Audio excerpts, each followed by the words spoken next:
तो अगर तुम FPV फ्रेम्स के बारे में कुछ नहीं जानते या फिर तुम कंफ्यूज्ड हो कि इतने सारे फ्रेम में से कौन सा बेस्ट है, तो ये वीडियो तुम्हारे लिए है। So hi everyone, myself Droni, that's my coach in the FPV world. तो सीधा मुद्दे पे आते हैं। ये है एक FPV फ्रेम का बेसिक डिजाइन, जहाँ एक मेन प्लेट है, उसके नीचे 4 सेपरेटेड आर्म्स हैं और उन आर्म्स को होल्ड करने के लिए एक बॉटम प्लेट है एंड सबसे ऊपर है उसकी टॉप प्लेट। हर एक फ्रेम जो तुम देखते हो वो बना होता है कार्बन फाइबर से और इसके 3 मेन रीजंस हैं। सबसे पहला है कि कार्बन फाइबर की वेट टू स्ट्रेंथ रेशियो काफी हाई होती है, मतलब है तुम्हें काफी कम वेट के अंदर जो स्ट्रेंथ प्रोवाइड करता है वो बाकी और कोई मटेरियल नहीं कर सकता। Second point, it's comparatively cheaper, ये सस्ता आता है। जो सेम स्ट्रेंथ मटेरियल्स हैं जो इतनी स्ट्रेंथ प्रोवाइड करते हैं वो काफी हाई प्राइस्ड होते हैं। थर्ड, इट्स हाईली कस्टमाइजेबल, मतलब कि ये CNC जो कटिंग मशीन्स होती है, kind of 3D printing machines, उसके थ्रू ये कट होता है एंड तुम अपना कोई भी कस्टमाइजेबल डिज़ाइन प्रिंट करवा सकते हो उसके साथ। और इसका एक बड़ा ड्रॉबैक भी है कि जो कार्बन फाइबर है वो काफ़ी कंडक्टिव होता है एंड इसी रीज़न की वजह से जो मेरी फर्स्ट बिल्ड थी उसके अंदर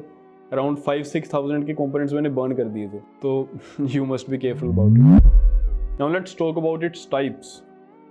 FPV फ्रेम्स की सबसे फेमस 3 टाइप्स हैं। पहली TrueX, second HybridX and third is dead cat design. जो TrueX डिज़ाइन है वो जनरल यूज़ होता है रेसिंग के अंदर। यहाँ पे मेरे पास एक फ्रेम है, this is the racing frame. इसके अंदर सिर्फ एक बॉटम प्लेट है और एक टॉप प्लेट। बहुत लाइट वेट, बहुत ही हल्का हल्का फ्रेम है एंड इसकी स्ट्रेंथ काफ़ी है, ठीक है। तो ये रेसिंग के अंदर यूज़ होता है एंड ये TrueX डिज़ाइन है। तुम देखो ये बिल्कुल एक्स सिमेट्री है, ठीक है इसकी। एंड सेकंड होती है HybridX। HybridX में क्या होता है कि ये जो आर्म्स हैं ये थोड़ी अंदर को होती हैं। जो TrueX की सिमेट्री है वो नहीं होती उसके अंदर। वो जनरल यूज़ होता है फ्री स्टाइल के अंदर, जो मैं करता हूँ। जो मेरा क्वाड है फ्री स्टाइल क्वाड है, पर इसके अंदर मैं एक्स सिमेट्री यूज़ कर रहा हूँ। बट जो जनरली आजकल फ्रेम आ रहे हैं मार्केट के अंदर उनकी वो होती है HybridX सिमेट्री होती है एंड बोथ वर्क्स वेल, कोई किसी में कोई दिक्कत नहीं है। एंड जो थर्ड है वो है dead cat design. Dead cat में क्या होता है कि इसके जो फ्रंट आर्म्स है ना, ये आर्म्स इस वे से वी शेप में है, ये काफ़ी पीछे को होती हैं, मतलब कि ये आर्म इसकी जगह अराउंड यहाँ को होगी समथिंग। एंड उसका मेन रीज़न ये है कि वो फ्रेम सिनेमैटिक इंडस्ट्री के अंदर ज़्यादा यूज़ होता है, जिसको सिनेमैटिक शूट्स करने हैं उसके लिए। क्योंकि जो उसका कैमरा है उसका जो फील्ड ऑफ व्यू है उसके अंदर प्रोपेलर नहीं आते। इसके फील्ड ऑफ व्यू में प्रोपेलर आते हैं जो फ्री स्टाइल वाला क्वाड है, पर डेड कैट में ऐसा नहीं होता। एंड एक अलग कैटेगरी इसके फ्रेम है कुछ इस टाइप के, दीज आर सिने वूप्स।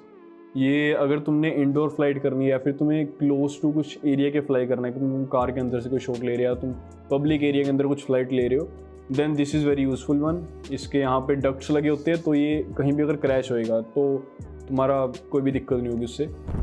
जो फ्रेम के साइज़ है वो जनरली होती हैं 2 से लेके 7 इंच तक। ये है मेरे पास 5 इंच फ्रेम। 5 इंच फ्रेम का मतलब है कि ये जो फ्रेम है 5 इंच प्रोपेलर सपोर्ट करता है, ठीक है। ये अराउंड होगा 3.5 इंच। 3.5 इंच फ्रेम का मतलब है कि जो 3.5 इंच प्रोप्स है वो सपोर्ट करता है। मतलब जनरली जो फ्रेम की डायमेंशन है उसका मतलब है कि वो उतने इंच के प्रोप सपोर्ट कर सकते हैं। जो 7 इंच फ्रेम है, अगर तुम 7 इंच फ्रेम देखते हो तो उसका ये मतलब है कि वो 7 इंच की जो प्रोपेलर्स हैं वो सपोर्ट कर सकता है अपने ऊपर, ठीक है। साइज के साथ साथ जो आर्म्स की थिकनेस है वो भी मैटर करती है। इसकी आर्म की थिकनेस होगी अराउंड 5 mm और ये ऑब्वियसली ज़्यादा स्ट्रॉन्गर है कंपेरेटिवली टू 4 mm या फिर 3 mm। अब जितने मैंने तुम्हें सारे एस्पेक्ट्स बताए ओवरऑल लेके, इसकी आर्म की थिकनेस, डायमेंशन, इसका जो साइज़ है, ठीक है, इसका डिज़ाइन है TrueX या HybridX, एंड इसकी जो अंदर की स्पेस है वो कितनी है, कितने इलेक्ट्रॉनिक कंपोनेंट्स पे हैंडल कर सकता है तुम्हारा क्वाड, इन सब को ध्यान में रखते हुए मेरे पास यहाँ पे कुछ फ्रेम्स की लिस्ट है जो तुम बाय कर सकते हो अगर तुम अपना फर्स्ट फ्रेम बाय कर रहे हो। The first one is TBS Source 1 V5। ये काफ़ी फेमस फ्रेम है फ्री स्टाइल के लिए एंड काफ़ी अच्छा है, ड्यूरेबल है एंड तुम्हें अराउंड 3000 के समथिंग मिल जाएगा, तो बजट के अंदर भी है। The second one is PDB Mario 5। ये भी कुछ रिसेंटली 2-3 महीने पहले रिलीज़ हुआ है एंड इसकी जो रिव्यूज़ हैं वो काफ़ी अच्छे आ रहे हैं एंड ये भी तुम्हें अराउंड 3 to 4,000 समथिंग मिल जाएगा। अब एक अलग कैटेगरी आती है 5 to 7,000 के फ्रेम्स। अगर तुम्हारा बजट थोड़ा हाई है then you can look after this. उसमें सबसे फर्स्ट पे आता है Gepard Mark 5। This is one of the best frames in the industry. ये फ्रेम हर छोटी से छोटी डिटेल को ध्यान में रखते हुए डिजाइन करा गया है। एंड सेकंड है HGL RC का सेक्टर 5। ये भी सिमिलर है Gepard Mark 5 की तरह, तो you can choose any of this. Now the last category is dead cat style. इसमें हमारा फ्रेम आता है Flyfish RC का Veredo VD5। और एक और फ्रेम भी मार्केट के अंदर काफ़ी फेमस है यार, ZMR 250 या, तो मैंने भी बिगनिंग के अंदर वो यूज़ करा था। वो देखो अगर तुम स्टार्टिंग कर रहे हो और तुम्हारा बजट लो है देन तो तुम्हारे पास कोई ऑप्शन नहीं है, तुम वो ले लो, 1000 के अराउंड तुम्हें मिल जाएगा।